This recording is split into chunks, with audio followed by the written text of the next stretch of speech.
Que bom estarmos mais uma vez na presença do Senhor. Seja bem-vindo, em nome de Jesus, à casa de Deus. Que o Senhor te alcance com a sua gloriosa bênção e presença nessa noite. Seus passos aqui nessa noite sejam recompensados por Deus, no sentido de edificar a sua vida, porque quem vai ser abençoado é você mesmo. Nós estamos nessa noite em torno da palavra de Deus, estamos orando, cantando, e com esse propósito, tá?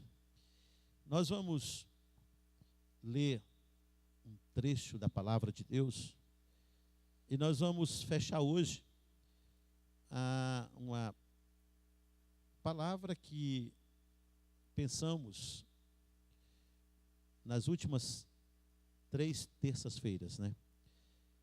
O primeiro dia a professora Vasti falou sobre famílias. Vieira na última terça-feira deu continuidade. Quem está?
Lugares de destaque, pessoas que não se deixem corromper por nada, né?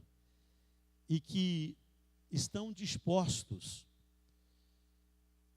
a pagar o preço que for necessário para que o nome do Senhor Jesus seja honrado onde quer que esteja, através de sua palavra, seu testemunho e suas ações. Então todos nós estamos inseridos num contexto. Segunda carta de Paulo a Timóteo, capítulo 1, nós vamos ler o verso 4 e o verso 5. Segunda de Paulo a Timóteo, capítulo 1, verso 4 e o verso 5. Amém?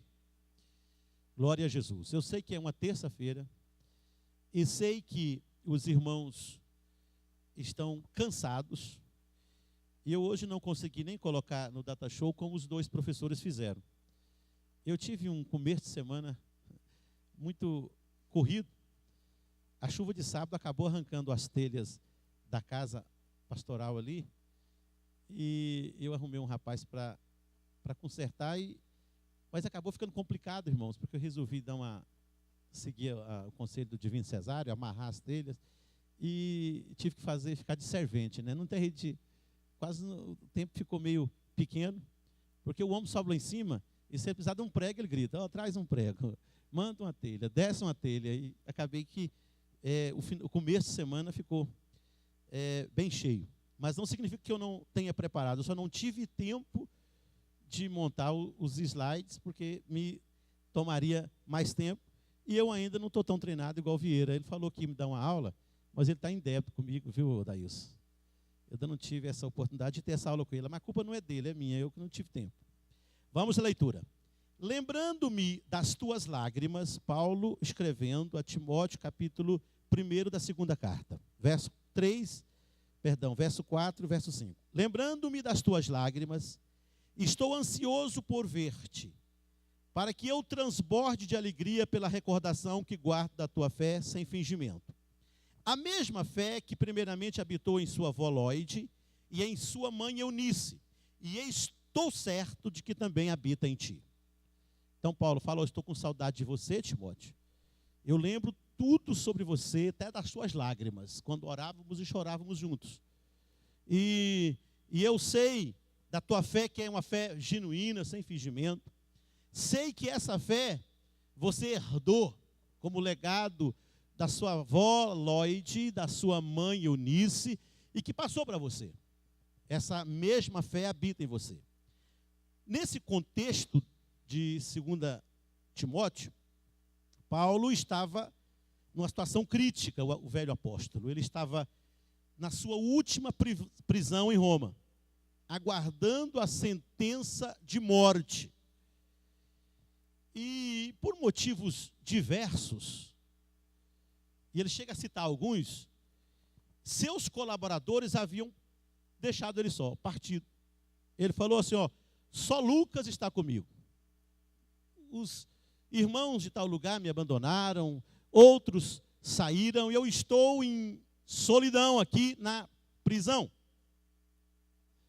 Mas mesmo assim, a preocupação do apóstolo, a sua principal preocupação, não era com aquela circunstância, com a sua prisão, se eu não ser liberto, se eu não sair da cadeia. A sua preocupação era com o filho Timóteo. Ele via em Timóteo uma espécie de sucessor ministerial.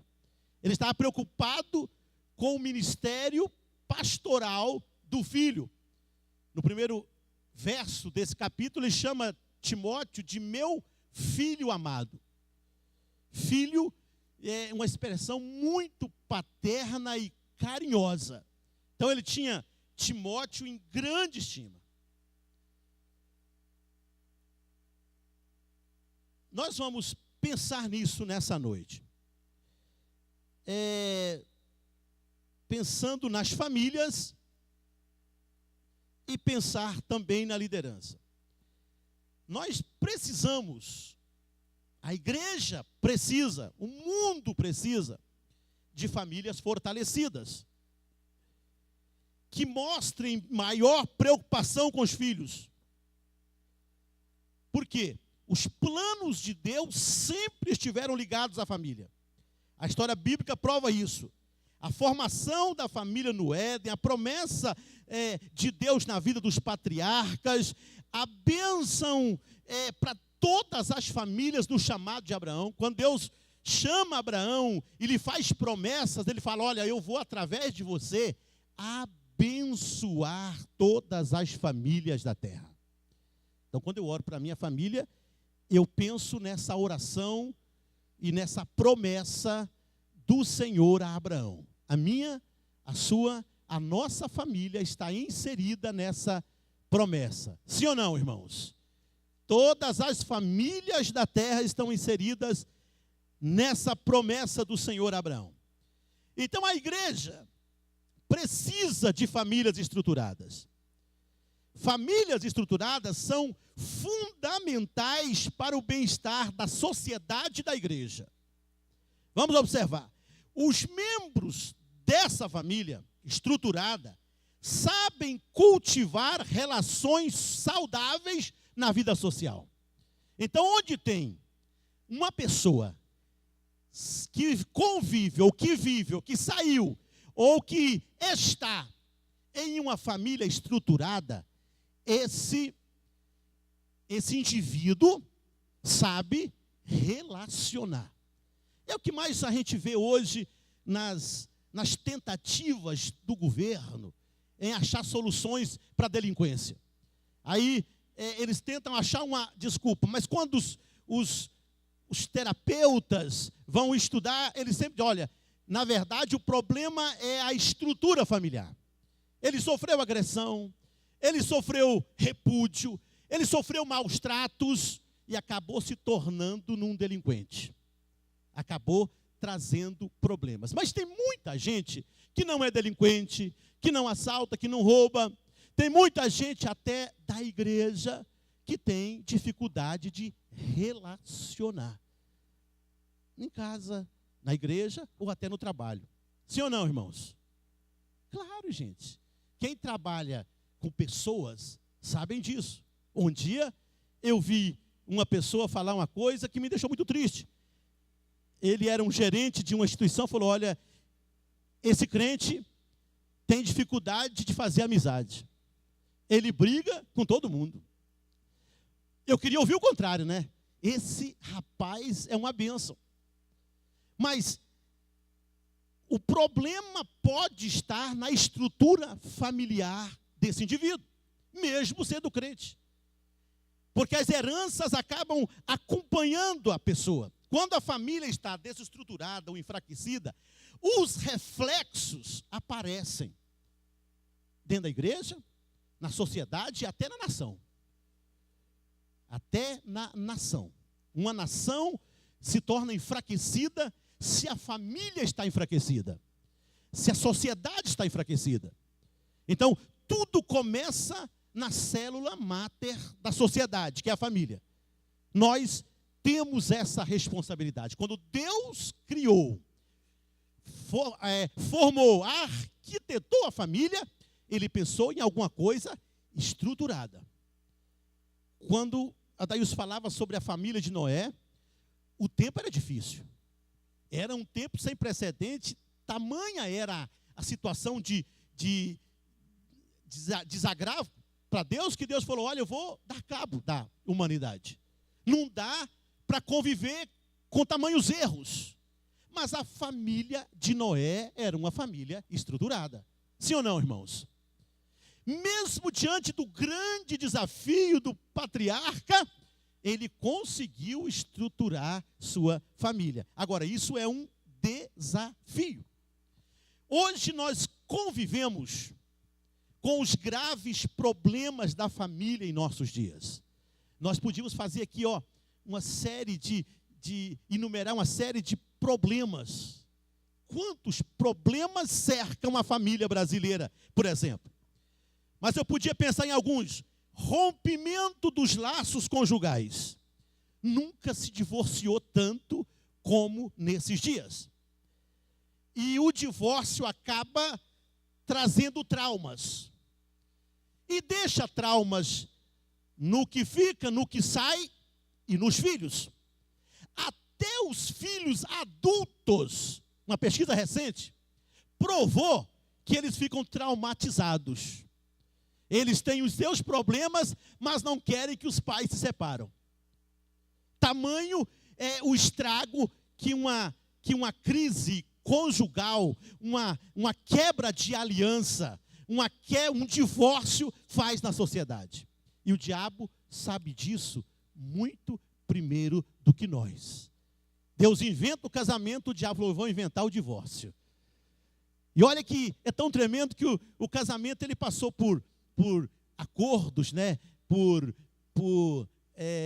alianças. Primeiro ele era acordo dos pais. Depois a igreja católica fazia os casamentos. Depois ele foi oficializado, legalizado nos cartórios. E o divórcio pegou o mesmo caminho, irmão. Lá vai aí. Hoje tem igrejas divorciando, né? Faz o aconselhamento, não dá, então larga. Larga. E o divórcio começa no cartório. E aonde ele termina, irmãos? No cartório, irmãos. Ele termina no mesmo lugar, o Edivaldo. Se o cara separar lá no Tocantins, no cartório ou no juiz, ele tem que vir averbar aonde? Onde ele casou. O diabo fez a coisa pegar o mesmo trilho para acabar com a coisa que é bênção. Agora, a igreja do Senhor não arreda o pé nenhum milímetro, irmãos. A nossa saída, aliás, não tem saída. O nosso caminho, o nosso guia, o nosso lema é o casamento, é a aliança. Amém, meus irmãos? Vamos lá. Então, esses rompimentos de laços conjugais, causados pelo divórcio em grande escala, formam-se famílias monoparentais, que são aquelas em que ficou apenas um dos cônjuges. Normalmente é assim. Hoje me ligou um pastor, amigo lá de Itapaci. E ele me ligou, falou: pastor, olha, eu queria que você me ajudasse, mudou um rapaz daqui para aí. Eu falei: e o que foi o problema dele? Ele falou: pastor, olha, esse rapaz da igreja, crente, cooperador da igreja, obreiro, de repente ele descobriu um problema na sua casa. O diabo primeiro ele arma, né? Ele vem com a tentação e arma, e depois que o problema acontece, aí ele fica de longe e coloca só as iras. Quando ele descobriu, ele simplesmente, caladinho, arrumou a mala e foi para Goiânia. Mudou, foi embora, não volta aqui mais, abandonou a mulher com 3 filhos.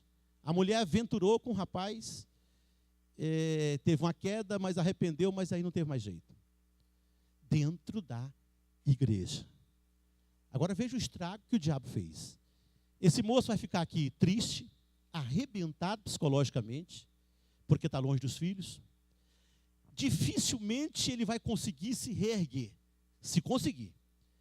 Porque normalmente a pessoa desvia da igreja e vai para a bebida. Vai para a coisa mais próxima que ele tinha, bebida, alguns vão para as drogas. A família, a mulher ficou lá com 3 crianças desamparadas, né, porque não tem condições. E depois que aconteceu o fato, a tentação, o diabo sabe, aquela pessoa, aquele marmanjo, quer nem saber. Pula fora e ela arrepende, mas vai chorar as suas consequências sozinha. O diabo fica de longe e falou assim: arrebentei essa família. Difícil, só ação muito forte. Ainda bem que tem a igreja, porque esse pastor está preocupado. Ligou para mim, falou: me dá o telefone dele, que eu vou tentar achar ele aqui. Se eu achar, eu vou ajudar ele, eu vou aconselhar, eu vou tentar trazer uma palavra de estrutura para ele. Quem sabe nós levamos ele de volta para ele salvar esse casamento. Mas isso está acontecendo dentro da igreja, irmão. Assembleia de Deus, Ministério Madureira, em Itapaci, irmão de Cesário. Quem ligou para mim foi o pastor Reginaldo. Então, essas coisas acontecem. Acontecem. Antigamente era lá fora. Hoje, não. Está aqui dentro, no nosso meio. O estrago, o tamanho do estrago espiritual para a igreja, para a sociedade, não se mede. Qualquer tentativa que eu queira fazer para mensurar o estrago que isso está fazendo na sociedade, ainda vai ser pouco. É muito mais graves. Agora, quer ficar assustado? Liga a televisão naquele programa da Record da tarde, onde tem aquele homem lá, o Corta Para Mim. Como é que chama ele? Só tragédia, eu nem gosto de ver. Quando eu ligo lá, eu falo: meu Deus, corta para mim. Hoje, todo dia um marido mata uma mulher, e é uma tragédia atrás da outra, irmãos. E eu fico triste, porque tem dia que eu paro para ver, né? De vez em quando, uma da igreja, irmão. A irmã, normalmente, às vezes faz fuga, né? Depois que o problema está grande, aí corta a igreja. Mas muitos são desviados da igreja, entraram em situações, em relações que não daria certo e virou uma tragédia. Então, esses rompimentos, esses divórcios, essas famílias monoparentais acabam gerando um outro problema, chamado violência doméstica, onde impera a lei do mais forte e da injustiça. Hoje eu vi uma pesquisa no jornal Hoje que me deixou assustado. Foi feita uma pesquisa que o Brasil está campeão em violência doméstica contra as crianças. E sabe quem mais pratica violência contra as crianças? As mães. Eu pensei que eram os pais, mas são as mães que estão mais praticando violência contra os filhos. Só pode ser um desajuste sem precedente. Porque mãe é capaz de dar a vida pelo filho. É ou não é? Mas o diabo tem transtornado tudo, colocado a família num calabouço, irmãos. Só tem uma saída: o Evangelho de Jesus Cristo e a ação poderosa da igreja. Agora, Eu desafio os irmãos, porque nós estamos diante desse desafio. Os problemas estão aqui junto com a gente. Estão no nosso meio. Agora, cada um de nós somos um líder em potencial para fazer frente a esses males. Agora, coloca no coração, pastores, obreiros, pais, mães, o divórcio é a última cartada. Nós temos que pensar nas saídas, nós temos que pensar na restauração, nós temos que pensar que Deus tem planos extraordinários para a família. Amém? Aí vai acarretando outros problemas, a falta de comunicação, o diálogo foi embora, os padrões imorais de conduta têm deturpado a família. Quantas famílias cristãs deixaram de cultivar a espiritualidade verdadeira? Nós não temos tempo mais para oração, para a leitura da Bíblia, para o culto interno da família, para pensar nas coisas de Deus. Nós estamos religiosos, pensamos em Deus, pensamos na Bíblia quando nos reunimos na igreja. Toda terça, toda quinta, e para alguns tem as reuniões de oração, mas é para poucos, e ainda bem que a igreja conserva isso, mas nós não estamos praticando o culto na primeira igreja. A primeira igreja está sem culto, já foi dito isso aqui, a Vasti falou, o Vieira falou terça passada. A hora que o culto voltar para a primeira igreja, os problemas começam a desaparecer na segunda. Nós somos a segunda igreja, a segunda família. A primeira família é a nossa, que é a segunda família. A primeira igreja é a nossa, que é a segunda igreja. Antes de ser igreja aqui, eu sou igreja lá. Aqui eu sou obreiro, e lá eu sou obreiro. Aqui eu sou adorador. Eu danço na presença de Deus, eu canto. E lá? O que é que eu canto lá? Aqui eu glorifico a Deus. Glória a Deus. E lá? Eu estou glorificando.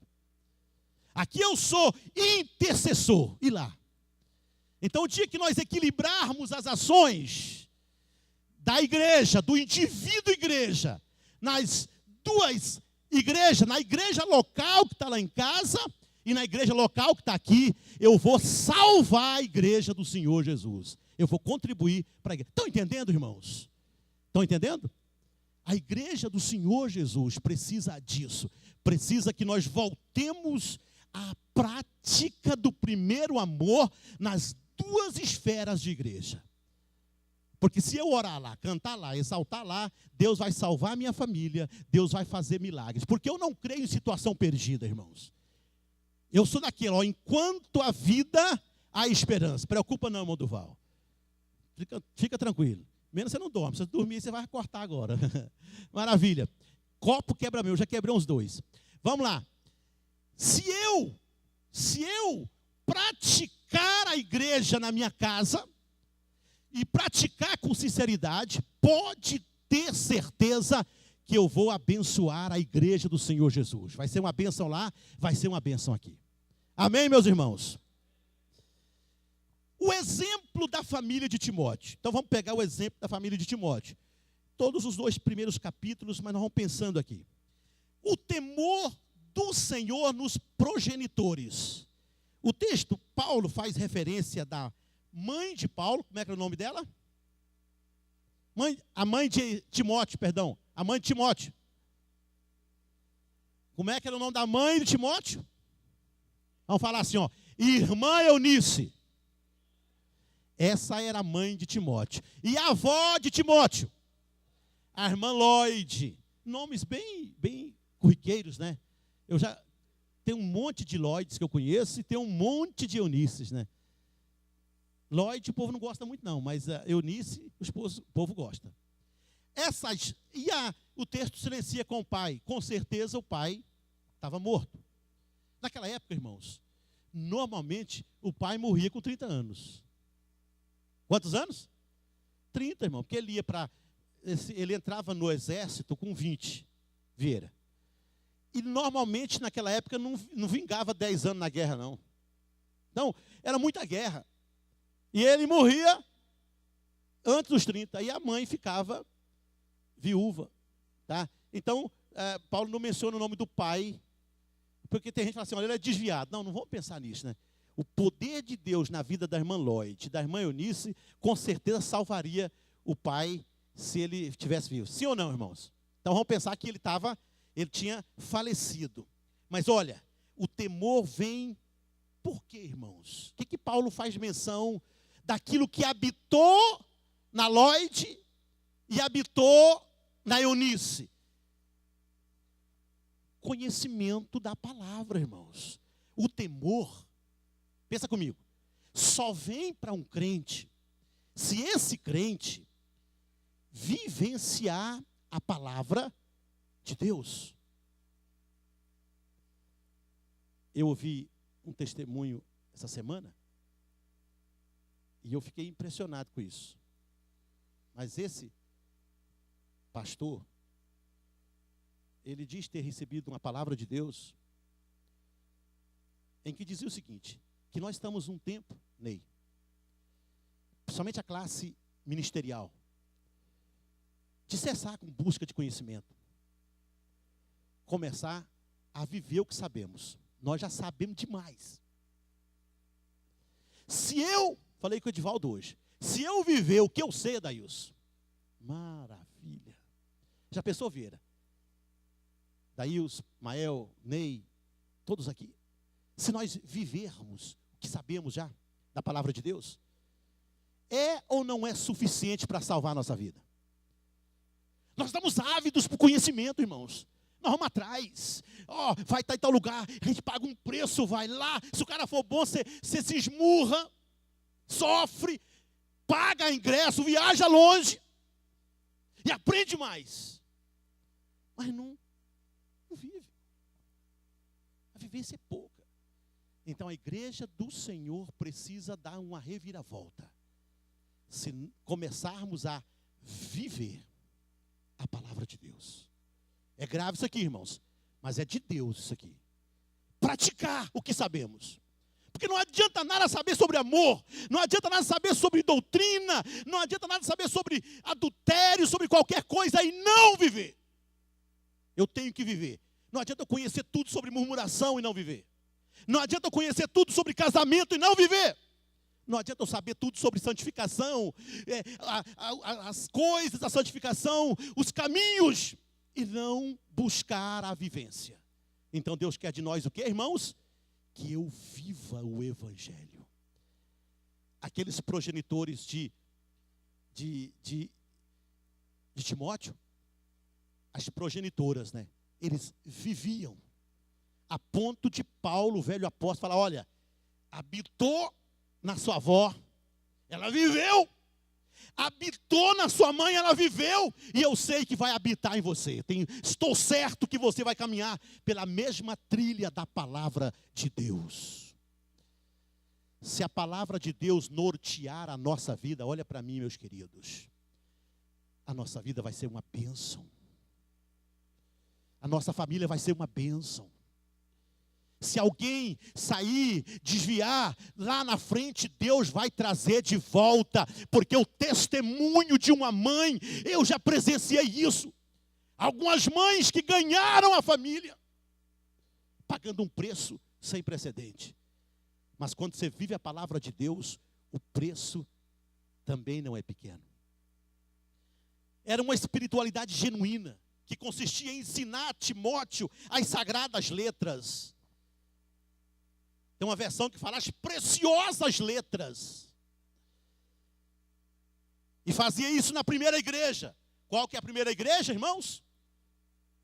Aonde, irmãos? Eu falei agora, aonde é a primeira igreja?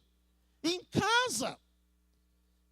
Foi dito aqui pelo Vieira e pela Vasti. Nós estamos transferindo essa responsabilidade para a segunda igreja.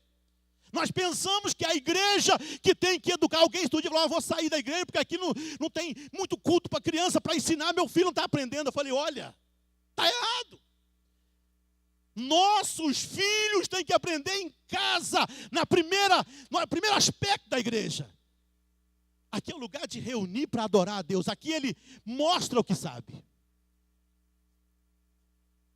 Eu não venho aqui, irmãos, olhem para mim, eu não venho aqui para sentir alguma coisa porque alguém está cantando. Não venho. Eu não venho aqui para sentir alguma coisa porque está pregando, não. Olha, o pregador pode ser quem que for. Eu não gosto dessa expressão. Olha, eu não gostei do culto. Eu não senti nada. Quem é que falou que alguém tem que cantar para você sentir? Você já tem que sair de casa pronto. Eu vou lá adorar a Deus. Se não tiver ninguém aqui, se não tiver culto, você entra aqui e ora e sente. Você sozinho. O culto é individual. Nós reunimos para motivar uns aos outros. Mas a igreja vem pronta. Eu saio de casa. E se estiver mal, Senhor, então eu venho aqui. Eu não tenho muita coisa, mas eu me ajoelho e nem palavra sai. Deus vai te edificar mesmo sem palavras. Se houver um gesto de humildade, Deus vai trabalhar e vai aceitar o seu culto. Amém, meus irmãos? Glória a Jesus. Então a influência espiritual gerou uma fé sem fingimento em Timóteo. Paulo deu testemunho disso. Falou, olha, Timóteo é genuíno, porque a influência da avó e a influência da mãe norteou a vida dele. Eu penso que Timóteo nunca ouviu uma murmuração, nunca ouviu uma contenda. Eu penso que Timóteo só recebeu a influência do temor, dos conselhos, da reverência ao culto, da reverência à palavra de Deus. Não tem segredo, meu irmão. Se você reverenciar a palavra de Deus na sua casa, você vai impactar quem está perto de você, não tem jeito. Isso até na sociedade, se você conviver com uma pessoa temente a Deus, aquilo vai te impactar. Aquilo vai te impactar. Aquilo vai mexer com você. Eu tenho muitas pessoas na minha vida que quando eu chegava perto, eu mudava até o palavreado, Adailson. Tamanha a santidade transparecida, a reverência. Não tinha subterfúgio. Pessoas completamente piedosas na presença de Deus. Isso faz um estrago abençoador muito grande, faz mudanças. Paulo falou, olha, o exemplo da avó, o exemplo da mãe norteou a tua vida, mudou a tua vida. É claro que o mundo de hoje é um mundo completamente diferente, né? Daqui a pouquinho eu vou falar sobre isso. A informação chega muito grande. Você pode nunca ter mentido para o seu filho, aprende a mentir. Porque tem muita mentira no mundo de hoje. E a velocidade da informação é assustadora. É tudo subterfúgio, a programação televisiva, as artimanhas da internet, das redes sociais, é muita mentira, irmãos. E eu fico assustado, irmãos, porque outro dia, apareceu um vídeo, e até que eu conversei com o Vieira. E vocês não têm culpa não, a gente erra, a gente entra nisso. E o vídeo era a voz da Fernanda Bruna, isso. A voz perfeita dela, você conhece a voz dela. E ela contava uma revelação que teve de madrugada e tal, e chorava, e falava em línguas estranhas. E esse vídeo, que a coisa esparrama de uma velocidade, depois ela soltou no site. Não foi eu, isso é montado, é mentira. Até dentro da igreja, com as coisas de Deus, as pessoas montam uma mentira. Então é desafio criar, formar o caráter dos nossos filhos. Mas tem uma coisa que ninguém tira: a influência do pai, da mãe, a influência dos progenitores vão fazer uma herança no coração do seu filho. Ele pode até sair da igreja, mas ele vai sempre lembrar do seu exemplo, da sua postura. E normalmente esse exemplo, esse testemunho vai dar fruto lá na frente. Porque Deus costuma não perder batalha para o diabo. Amém, meus irmãos? Paulo, como pai espiritual, tinha prazer no filho. Ele fala assim, sem cessar, me lembro de ti. Ele orava por Timóteo. E ele estava ansioso por vê-lo. Ele estabelece uma correspondência, pensamento e gratidão. Pensar no filho é agradecer a Deus pelo filho. Pensar mais é agradecer mais. Pensar todo dia é agradecer todo dia. Então, mãe e pai, Eu estou falando sobre progenitores. Tem que tomar cuidado do que fala. Porque mesmo teu filho não estando te agradando, mesmo aquele que casou não está mais perto de você, você tem que tomar cuidado com o que você fala. Porque toda vez que você lembrar dele, você agradeça a Deus pelo filho. Meu filho. Eu abençoo meu filho. Eu agradeço a Deus pelo meu filho. Isso gera uma relação de reciprocidade. A bênção do Senhor vai voltar sobre essa palavra profética de um pai ou de uma mãe. Eu ouvi essa semana, conversando com a família, eles falaram, olha, o problema começou lá em casa, porque o irmão falava assim, olha, esse filho seu, olha a conversa. O irmão falava para a mãe, todos da igreja, esse filho seu vai virar um vagabundo. E a mãe sofria com aquilo, falava, sangue de Jesus tem poder. Falava para a filha, quando ele está virado, essa filha vai virar uma prostituta. Deu um estrago tremendo, irmãos. Estão tentando consertar até hoje. Porque um servo de Deus, uma serva de Deus, um progenitor, tem na boca a bênção do Senhor. Amém, meus irmãos? Vamos vigiar, irmãos, vamos vigiar. A partir de hoje, vamos colocar no coração, olha, eu vou só agradecer a Deus pelo meu filho. Quando ele te tirar, quando ele não corresponder ao ensinamento, quando ele não for trabalhador, quando ele demonstrar uma preguiça, mesmo assim, você levanta a sua voz e abra a sua boca para abençoar esse filho. Deus vai te ouvir. Vai gerar uma reação de vitória. Pode ter certeza disso. Porque Deus honra a palavra dos seus filhos, dos seus sacerdotes. E você é sacerdote na sua casa. Amém, meus irmãos? Mas vamos pensar na liderança, né, irmãos? Antes de passar para a liderança, eu queria falar com os irmãos. Na verdade, o Salmo 127, que os irmãos usaram nas primeiras duas palestras, para mim encaixa aqui. Porque só Deus pode fortalecer a nossa família. Nós fazemos a nossa parte. Só Deus pode curar os traumas. Só Deus pode sarar os aleijumes causados pelos nossos erros, nossos pecados. O que temos que fazer? Voltar para a presença de Deus com arrependimento. Deus é Deus de segunda oportunidade. Não tem nada perdido ainda. Tem estrago. Você já perdeu muito, você podia estar mais na frente, mas dá tempo de restaurar a nossa família. Deus cura as feridas, Deus restaura aquilo que foi roubado pelo inimigo. O Salmo 127 diz, se o Senhor, repita comigo, se o Senhor não edificar a casa, em vão vigia os que a edificam, em vão construi os que edificam. Então, se o Senhor não guardar, irmão, não adianta, nós estamos edificando a nossa casa, mas Deus tem que ser o verdadeiro edificador na minha e na sua casa. Jesus falou, eu ouço a palavra de Jesus, sem mim, nada podeis fazer. Eu não sei a sua família, eu conheço os problemas da minha família, e eu tenho certeza que não tem nenhuma família sem problemas aqui nessa noite. Mas os meus problemas, eu sei que eu dependo de Jesus para caminhar com a minha família. É verdade com você? Levanta a mão assim e fala, olha, sem Jesus não dá, sem Jesus eu não consigo, eu preciso da boa mão de Deus. Para que a minha família continue sendo uma bênção na sociedade, uma bênção no nosso meio, uma bênção na igreja do Senhor Jesus. Agora, Paulo sabia que Timóteo seria um líder saudável, já era, mas Paulo via mais na frente. E Paulo pensava nisso pela educação que Timóteo recebeu em casa. Ele foi estruturado na palavra de Deus. Ele sabia que Timóteo era um campo fértil para o Senhor atuar e fazer dele uma coluna da igreja. Então Paulo começa a trabalhar com Timóteo no campo ministerial, no campo de filho.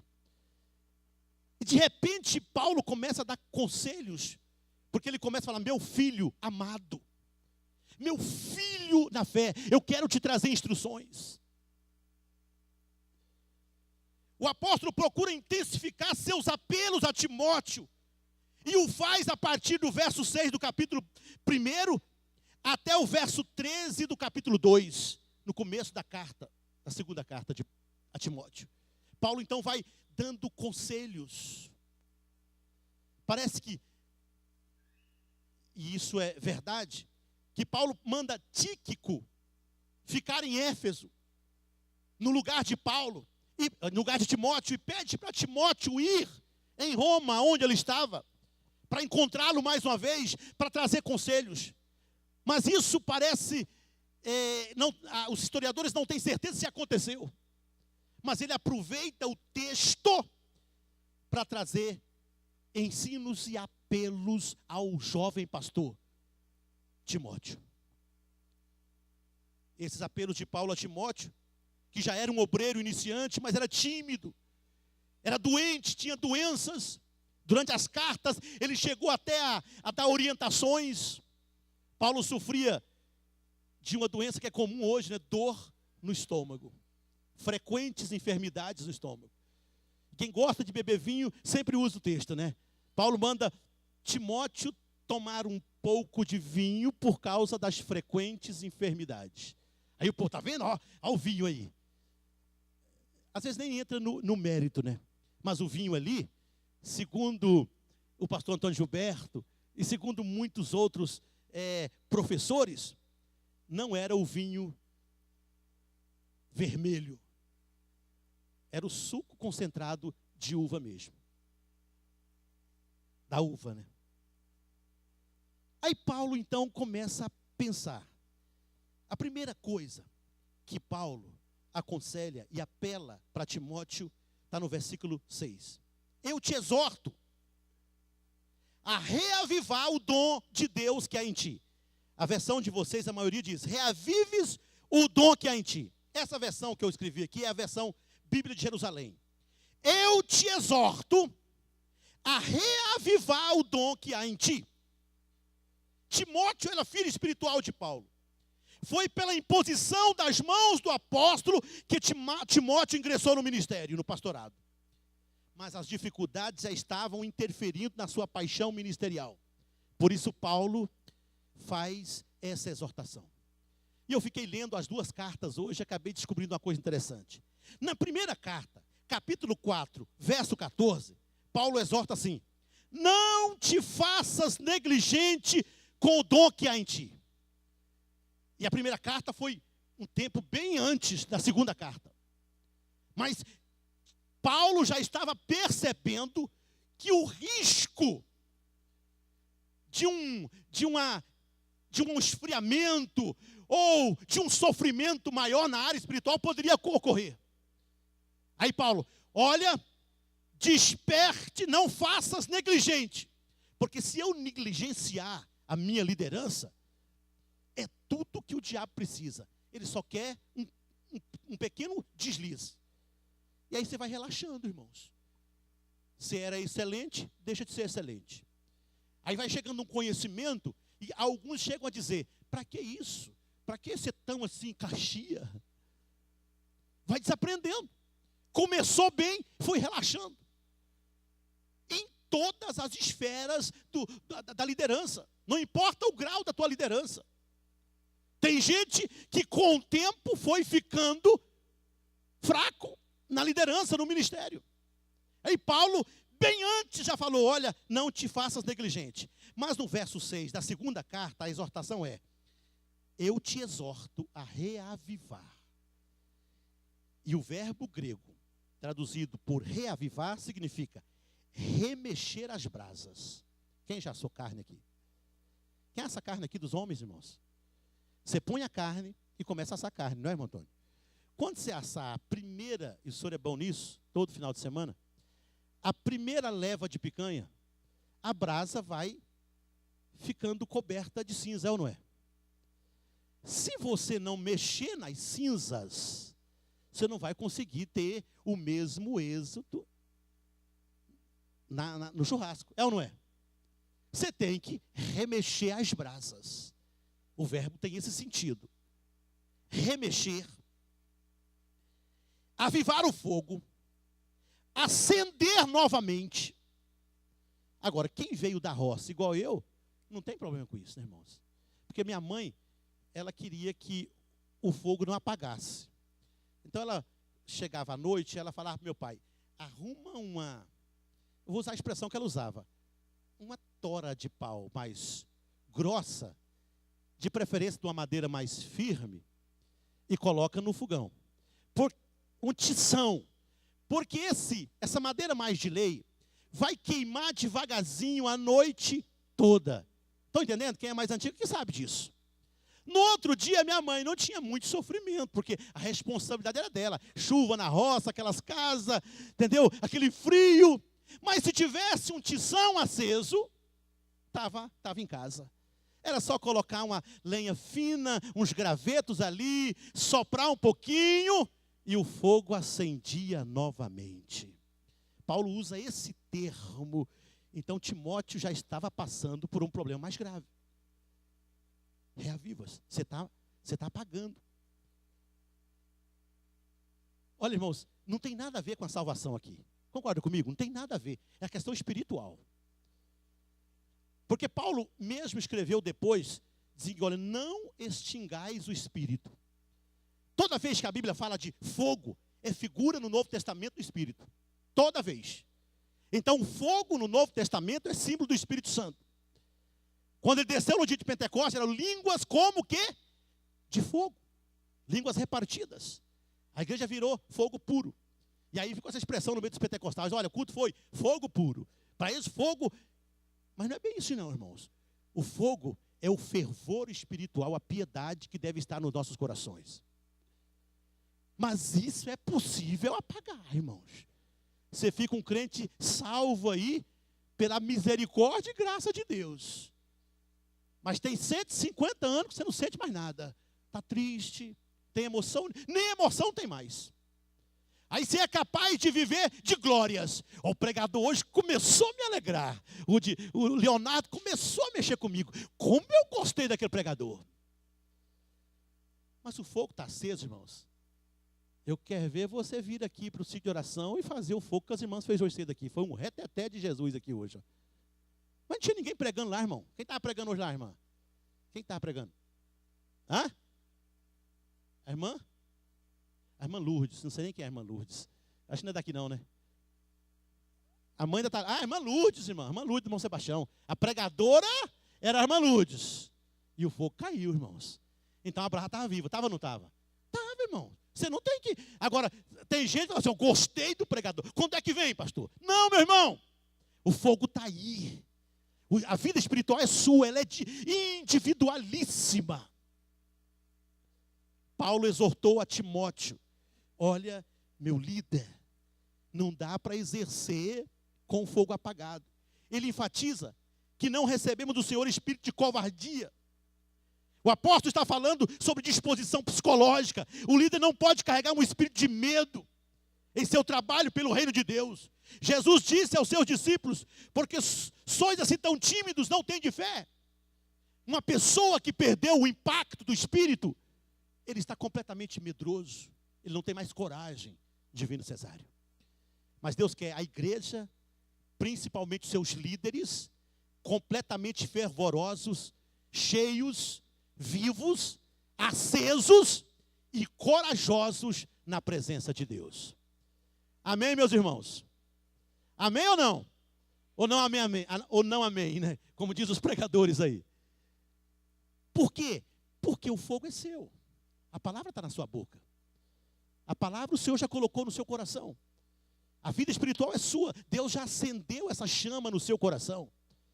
Deus já acendeu essa chama na sua casa. Paulo só estava tentando mostrar para Timóteo, cuidado para o ativismo. Cuidado para a religiosidade, não roubar o teu fervor espiritual. Você precisa disso, Timóteo. Então, antes de dormir todo dia, você dobra o joelho e fala assim, será que está aqui ainda? Deixa eu começar a orar sozinho aqui. Quanto tempo tem? Quanto tempo vai gastar para sentir alegria? Já pensou, irmãos? Todo dia você faz esse teste, né? Dobra o joelho e começa a orar, né? Sozinho. Quanto tempo tem que você vai gastar para sentir a presença de Deus na sua vida? Porque muitos vão dormir, né? Não, não senti não. Hoje eu estou mal, eu estou com dor de cabeça, dor no corpo, eu não consigo. Doeu, orei em pé, não deu certo, orei deitado. Mas olha, o fogo está aí no seu coração. E a palavra do apóstolo está ressoando aqui nessa noite. Eu te exorto a acender o fogo novamente na sua vida. Se o fogo estiver aceso, irmãos, não vai ter igreja ruim. Não tem ciclo ruim, não tem liderança ruim, não tem nada. Tem bênção, tem bênção. Só tem vitória. Se o fogo estiver aceso, vai fazer toda a diferença na sua casa. Os problemas, você vai ter força e graça. Amém, meus irmãos? Paulo está dizendo aos líderes que recebemos de Deus um espírito de poder, de amor e de moderação. Está no versículo 7. O poder é a característica essencial do Evangelho. Romanos 1,16, né? Pois o Evangelho é poder de Deus. O amor exclui o medo. 1 João 4,8. A moderação é o autocontrole, a saúde mental que impera, que nos impede de perder a calma. Então, olha, Deus nos deu espírito de poder, de amor e de moderação. Já pensou? Se esse trio, se esse espírito estiver operando na nossa vida, nós temos essa tríade: poder, amor e moderação. Vamos repetir? Se o Espírito Santo de Deus, não repita isso não, só o que eu falar. Se o Espírito Santo de Deus estiver agindo na sua vida, no seu templo, completamente, você tem poder, repita, amor e moderação. Já pensou uma pessoa assim, irmãos, que tem poder, amor e moderação? Você tem coragem, você ama todas as situações, o amor vai te revelar, vai extinguir o medo. Mas você sabe entrar e sair, sabe falar, sabe calar, sabe se posicionar. Então, poder, amor e moderação é a nossa marca. Amém, irmãos? Uma igreja desequilibrada, um líder desequilibrado, ele está sem a presença dessa tríade do Espírito Santo. Então, quando você vê um líder desequilibrado, brigando, questionando, você tem que ficar veaco. Porque um líder que tem a presença do Espírito, ele tem poder, amor e moderação. O poder é a característica do Evangelho, poder de Deus. O amor exclui o medo e te traz bons relacionamentos. A moderação é o autocontrole, a saúde mental, que impede de você perder a calma. Você anda mais uma milha, você está completamente guardado pela presença do Espírito Santo de Deus. Meus irmãos, aí Paulo passa para falar no versículo 8 de mais um ponto. Ele fala para Timóteo: não te envergonhes do meu testemunho. O líder de Deus não se envergonha do Evangelho. Timóteo é exortado a ser firme no testemunho. Segundo pesquisas, irmãos, a igreja hoje perdeu a capacidade de testemunhar. Está crescendo no Brasil o número de evangélicos que perderam o vínculo com a igreja. Evangélico é, onde você congrega? Não, qualquer uma. Onde tiver o pregador, onde tiver o famosão, eu vou lá. Estou cantando e pregando em qualquer igreja. São os evangélicos nominais, os chamados sem igreja. Eles não conseguem se submeter a nada. Está crescendo. Porque submeter dá trabalho. Isso é correr de Deus. Submissão é correr de Deus. O líder sempre está debaixo de uma missão. E há muitos que, embora nas igrejas, tentam ocultar sua fé. Têm vergonha de se declarar cristão. Jesus não tem discípulos ocultos. Quem segue a Jesus tem de confessá-lo publicamente como Senhor. O cristianismo de hoje corre atrás da bênção, sem experimentar o sacrifício. Então, tem muita gente correndo atrás da bênção. Vai para aqui, vai para ali. Mas nós fomos chamados para o sacrifício, irmãos. Sim ou não, irmãos?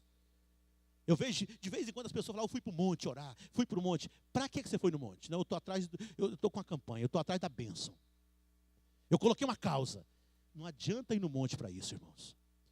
Eu nunca vi uma pessoa ir para o monte e falar assim: olha, eu quero ir para o monte fazer sacrifício para Deus. Eu quero ir lá. Não, não vai, irmão. Só vai para o monte umas pessoas querendo fazer. Tem muita gente que vai. Eu não estou questionando, não, já fui para o monte. Mas a maioria vai para o monte atrás só da bênção.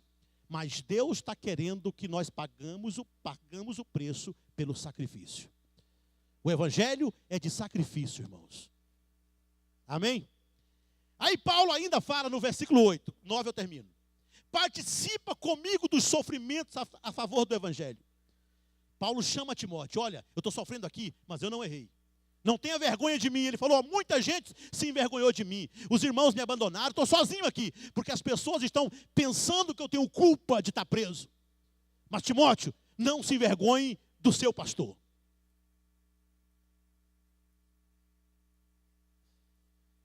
Depois Paulo fala ainda no versículo 13. Mantenha o padrão das palavras. Guarda o bom depósito. O ensino de Paulo é o padrão para Timóteo. Mas ele está livre para interpretá-lo e expô-lo ao seu modo. Você pode usar a sabedoria, mas não inventa heresia. Eu ouvi o pastor falando isso, né? Hoje em dia, Deus dá capacidade de interpretação. A gente pega a Bíblia e interpreta. Mas inventar heresia é um perigo, irmãos. O que tem de inovação, tem de tudo. Até a cabeçada, né, Daílson? Tem de tudo na igreja hoje, irmãos. E as pessoas ficam vacinadas por isso, correndo atrás. Tem gente que só corre atrás de novidade. O evangelho é simples. O evangelho é poder de Deus, é amor, é moderação. O evangelho está no fogo do Espírito dentro do coração. Aí Paulo fecha com essa palavra e eu quero fechar com ela. Mantenha a lealdade no corpo de Cristo. 15 a 18. Paulo sentiu a falta do companheirismo de alguns colaboradores. Eles o abandonaram na hora da necessidade. Ele fala lá no texto que todos da Ásia me abandonaram. Meus companheiros. Quando eu fiquei preso, ficaram com vergonha de mim. Paulo cita entre eles 2 nomes. Fígelo e Hermógenes. Eu fiquei pensando, por que Paulo cita o nome de 2 obreiros que abandonou ele? A Bíblia é tremenda, né? Eu penso que esses 2 obreiros eram da confiança do apóstolo. Era chegado, Daílson. E quando eles tiveram vergonha e abandonaram o apóstolo, machucou muito o velho pastor. Aí ele falou, olha, Fígelo, Paulo está falando, muitos me abandonaram, todos da Ásia. Dentre eles, eu quero citar 2 nomes. Acho que eram os 2 mais chegados, os 2 assessores de Paulo, pelo menos naquela região. Fígelo e Hermógenes. Mas aí o apóstolo enaltece um homem, chamado Onesíforo, que jamais se envergonhara da prisão de Paulo. Onesíforo, o Shed tem um comentário sobre ele. Está lá no texto. Ele morava em Roma, ele morava em Éfeso, e quando Paulo ficou preso, ele largou a família. Segundo o Shed, era uma família abastada, rica. Ele se previu de víveres e viajou de Éfeso para Roma. Uma distância muito grande para a época, viagem de meses. Quando chegou em Roma, eu pesquisei hoje, naquela época, a população da terra era pouco mais de 200 milhões, mas Roma, no apogeu, tinha 1 milhão de habitantes. Quase o tamanho de Goiânia. Mas não tinha celular, não tinha rede social, não tinha correio, não tinha nada. O texto diz que Onesíforo chegou na cidade, depois de muitos meses, foi procurar Paulo. Saiu para cuidar de Paulo. Na primeira prisão, Paulo foi posto numa casa alugada pelo governo e ficou preso em casa. Na segunda prisão, ele estava bem guardado por soldado, numa prisão fechada, guardando a sentença. Mas Onesíforo entrou em Roma e cortou a cidade. O texto fala, ele tem uma versão que fala que ele procurou criteriosamente até encontrar o apóstolo. Porque não era só descobrir qual prisão, era depois conseguir chegar aonde estava Paulo. E Paulo chega, a expressão que ele usou, chega a falar assim, ó, que Deus conceda refrigério à família de Onesíforo. Porque parece que Onesíforo não conseguiu voltar para os seus. Ele deve ter sido preso também. Alguns acham que ele foi executado junto com Paulo. mas ele arriscou a vida. Paulo falou, ele arriscou a vida por minha causa, para me trazer um refrigério no pior momento da minha vida. Então, lealdade é uma coisa que Deus olha para nós, irmãos. Deus não tolera um filho desleal. Nós estamos vivendo um mundo muito conturbado, irmãos. Deixa eu trazer uma palavra para nós aqui.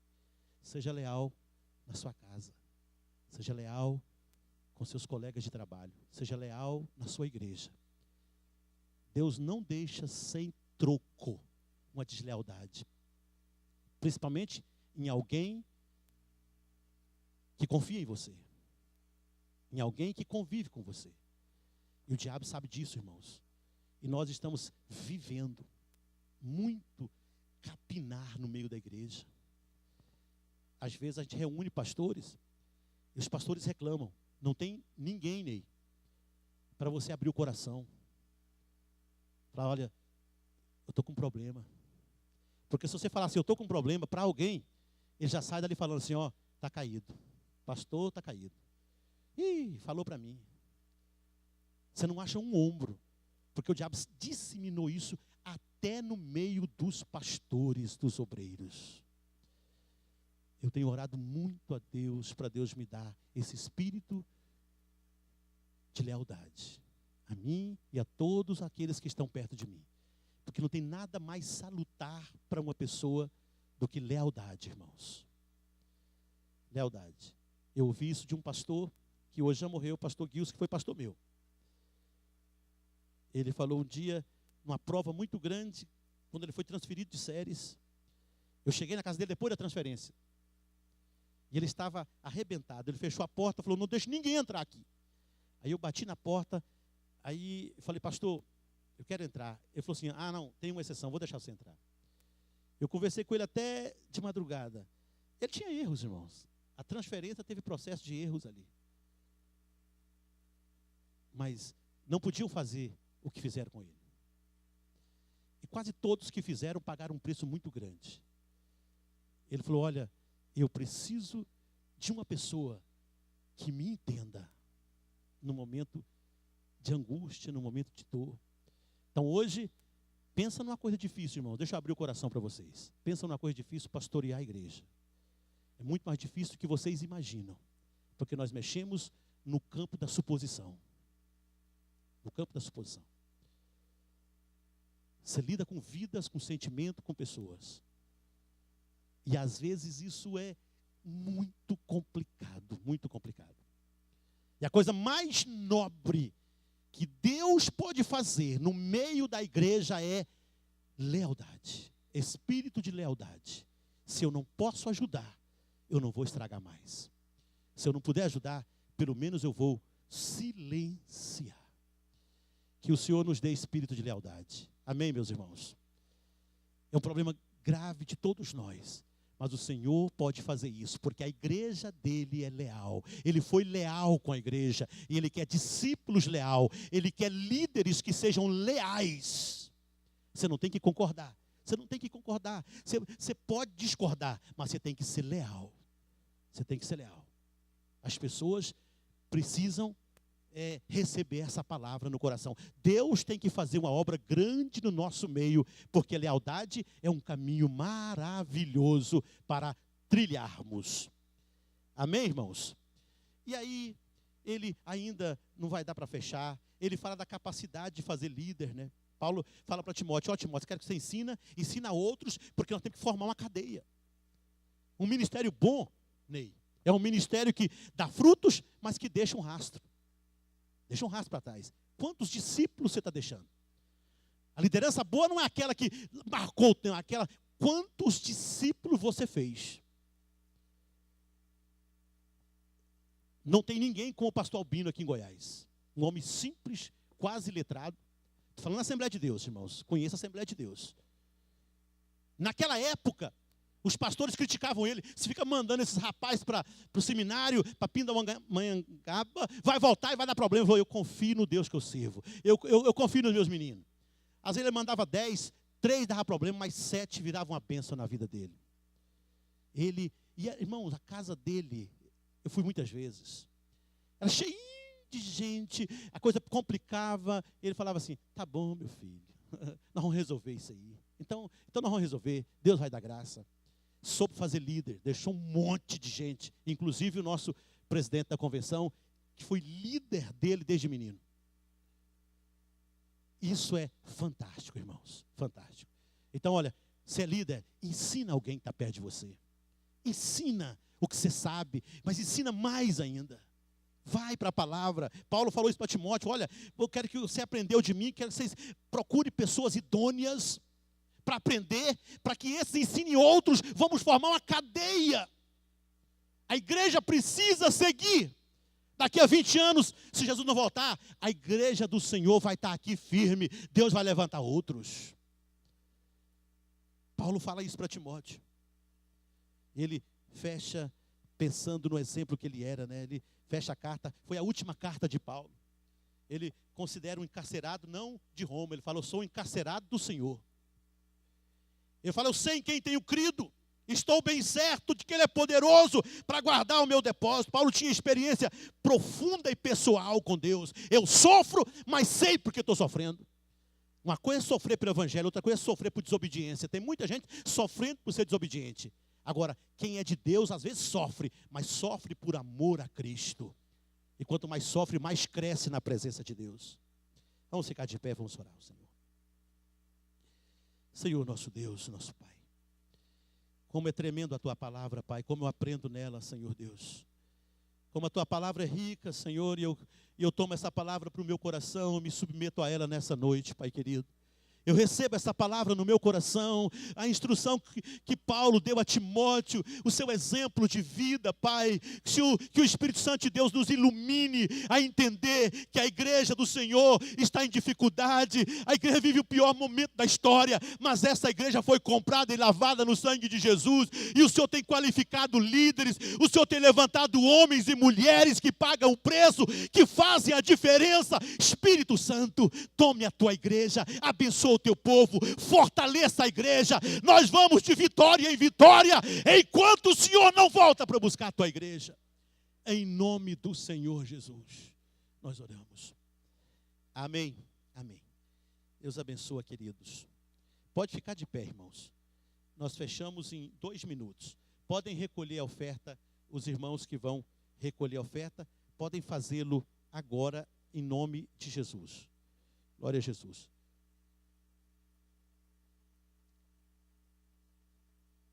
Glória a Deus. Só escuta aqui, irmãos. Amanhã, quarta, 16 horas, tarde da bênção. Nós vamos vir cá. Quem precisa de um milagre, posição de mãos, amanhã vem para cá 4 horas, vai ser vitória. 4 horas, tá? Quinta-feira, 19h30, começa a primeira campanha do mês, do ano de 2015. Resgatando os valores da família. Sexta-feira, irmãos, 21 horas, o quê? Vocês no horário da agenda, né, gente? Vigília, olha, sexta-feira, 21 horas. Está todo mundo ouvindo, irmãos? Que dia? Sexta-feira. Eu quero os obreiros aqui, quero os líderes, quero as irmãs, os irmãos, crianças, jovens, todo mundo. Sexta-feira, 21 horas, tá bom? Irmão Samuel está pedindo oração, nós vamos orar por ele. Olha, irmãos, segunda-feira,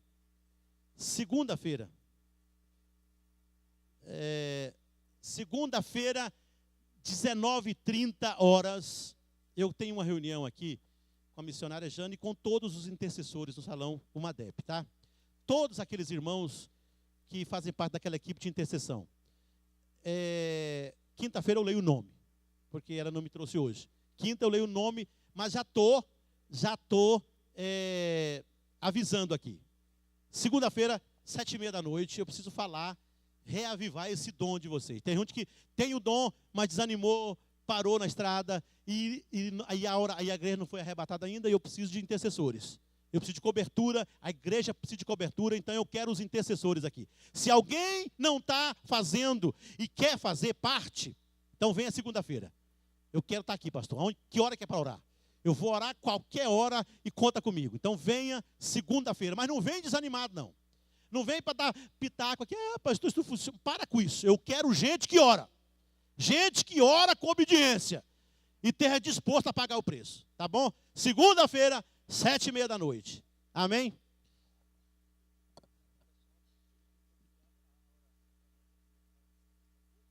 A oração os grupos familiares vão orar mais cedo, sexta-feira. Vai começar 8 horas, porque eles vão fazer um clamor especial aqui. Depois continua. Eliane, você quer falar? Bem rapidinho, irmãs. Amanhã, lembrando que nós temos ensaio 7:30 para o nosso culto, dia 8, tá? Que horários que é, irmã? 7:30. Conto com vocês aqui, tá? Aprendi com o pastor. Outra coisa, lembrando vocês, o Dia da Beleza domingo. Nos procure para garantir o seu horário. Precinhos, ó, excelente, viu? Deus abençoe. Amém. Deus abençoe a todos. Deus abençoe a cada um. Vamos orar, agradecer a Deus por essa oportunidade. Senhor Jesus, obrigado por tudo. Obrigado pela vida da igreja, meus amados irmãos, irmãs, todos os teus servos. Senhor, o filho do irmão Samuel, que está, Senhor Deus, pedindo oração, genro, perdão. Nós oramos, ó Deus, pela vida do teu filho, para que a bênção de Deus alcance ele nesses exames. Que o Senhor vá lá, ó Pai, e faça o melhor através desses médicos na vida do teu filho. Nós oramos crendo no milagre. Se o sogro pediu aqui, se a igreja pediu, ó Pai, nós acreditamos na fé dos teus filhos. Então nós intercedemos diante do Senhor pela vida e pela saúde do teu filho. Nós oramos, Pai, para que essa semana seja uma semana abençoadora na vida de todos. Amanhã, a tarde da bênção, quinta-feira, nossa reunião aqui, Senhor Deus, de campanha, vai resgatando os valores da família. Nós oramos e pedimos a bênção sobre a vida de todos que comparecerão. Senhor, a vigília na sexta-feira, nós oramos para que a igreja reúna para estar na tua presença, clamando e orando na tua presença. Em nome de Jesus, ó Deus, nós te pedimos. Amém. Deus abençoa. Está terminado em nome de Jesus. Vão na paz, vão na graça.